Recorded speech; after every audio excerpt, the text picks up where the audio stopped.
Good morning, everyone. Our topic is about Clostridium difficile. Introduction. So a brief overview of C. difficile is a bacterium that causes mild to severe diarrhea as well as intestinal diseases such as pseudomembranous colitis, which is inflammation in the colon. Individuals can be infected if they come into contact with feces, contaminated surfaces, and subsequently touch their mouths. If healthcare professionals' hands are infected, they can transfer the infection to their patients.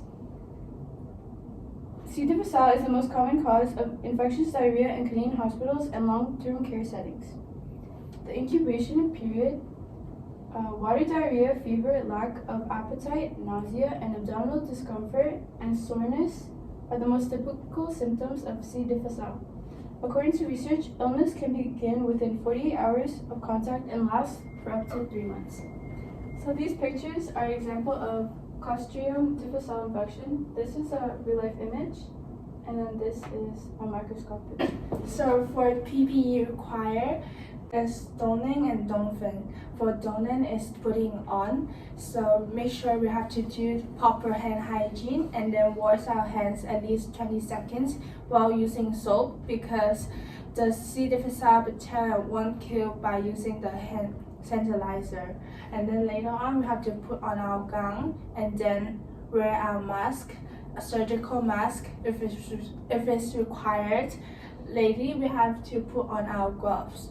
And then for donfin, taking off, so we have to make sure to take off the dirtiest first. So the first one will be gloves, second will be gown, and then third will be mask if we used, fourth will be hand hygiene. And again, we have to wash our hands at least 20 seconds and using the soap.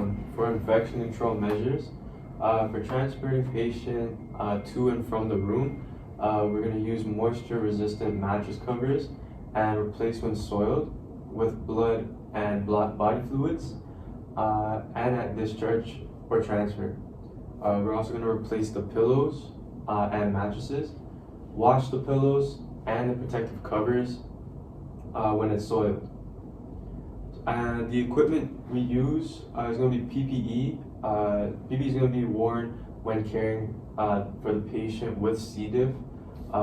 And nurses should clean and disinfect the equipment, such fluid administration pumps and other equipment that was present to prevent the spread of C. diff. For patient and visitor education regarding visiting, we're going to educate that C. diff is very contagious, and washing hands as frequently as possible is recommended when coming in contact with anyone suffering from C. diff. Also, wearing a gown and gloves is also recommended for precaution. Our relevant treatment, we have antibiotic surgery and treatment for the reoccurrence of the infection.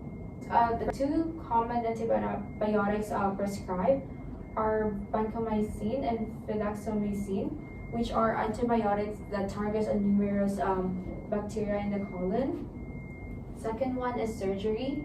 Some part of the colon may be necessary to be removed if the patient is experiencing severe pain, organ failure, toxic megacolon, and inflammation of the lining of the abdominal wall. For the treatment of reoccurrence infection, it is most likely to happen again for patients who are older 65 years old, patients who are taking another type of antibiotics while taking antibiotics for C. difficile, and for patients who has a medical history such as chronic kidney failure, inflammatory bowel disease, and chronic liver disease.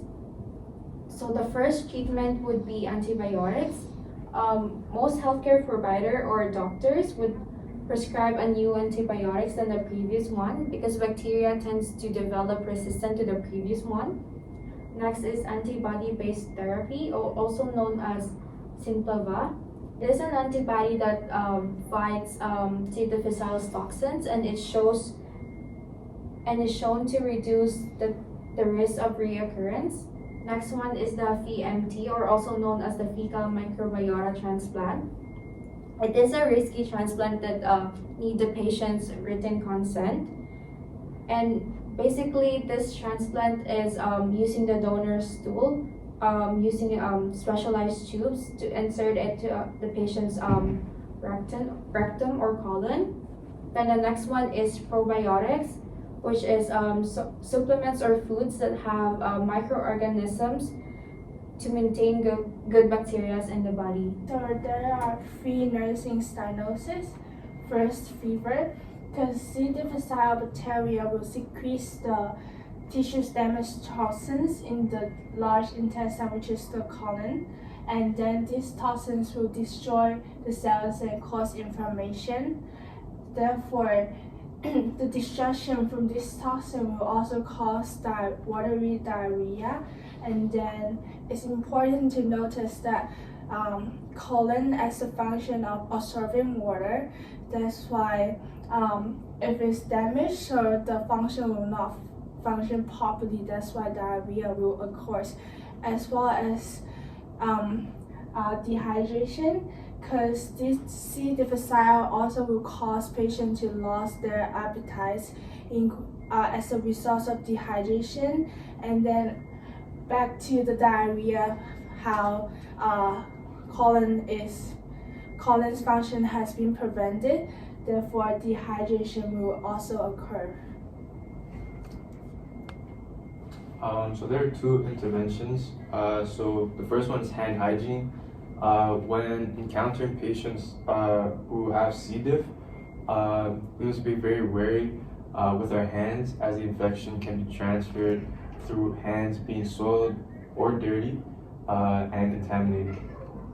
The second intervention is fecal microbiota transplant.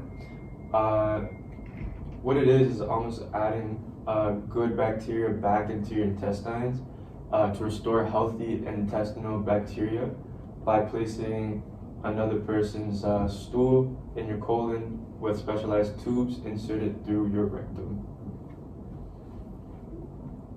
Next one is preventative measures.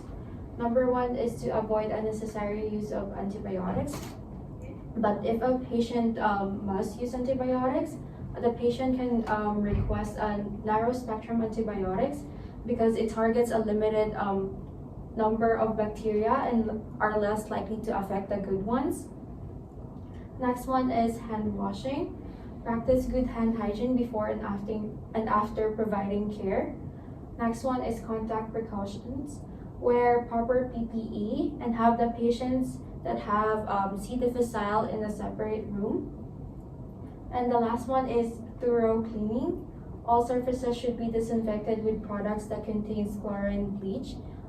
Chlorine bleach is the most important product in a cleaning product because C. difficile bacteria tends to live and populate more if the product doesn't have any bleach on it. So to conclude, C. difficile is kind of a bacteria found in the intestines of many people. C. difficile is part of your body's regular bacterial balance. In addition, it can also be found in environments such as soil, water, and animal waste. C. difficile infection is easily shareable. They also survive for a long time on surfaces like toilet seats, phones, and doorknobs. You may avoid bacteria by practicing proper hygiene.